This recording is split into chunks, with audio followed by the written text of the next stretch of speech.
السلام عليكم ورحمة الله وبركاته. الحمد لله والصلاة والسلام على أشرف رسول الله وعلى آله وأصحابه الفائزين بالله، أما بعد.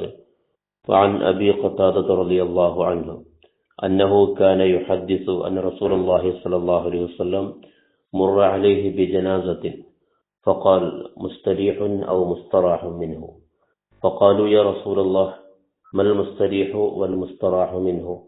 فقال: العبد المؤمن يستريح من نصب الدنيا وأذاها إلى رحمة الله، والعبد الفاجر يستريح منه العباد والبلاد والشجر والدواب. رواه البخاري ومسلم. സഹാബി പ്രമുഖനായ അബൂ ഖതാദ റളിയല്ലാഹു അൻഹു നിവേദനം ചെയ്യുകയാണ്, നബി സല്ലല്ലാഹു അലൈഹി വസല്ലമ തങ്ങളുടെ അരികിലൂടെ ഒരു ജനാസ കടന്നുപോയി. അപ്പോൾ അവിടുന്ന് പറഞ്ഞു: മുസ്തരീഹുൻ ഔ മുസ്തറാഹുൻ, ഈ ജനാസ അവൻ ആശ്വസിക്കുന്നവനാണ്, അല്ലെങ്കിൽ അവനെ തൊട്ട് മറ്റുള്ളവർ ആശ്വസിക്കുന്നു. ഖാലു, അവർ ചോദിച്ചു: യാ റസൂലല്ലാഹ്, മൽ മുസ്തരീഹു വൽ മുസ്തറാഹു മിൻഹു? എന്താണ് ഇപ്രകാരം പറയാൻ കാരണം?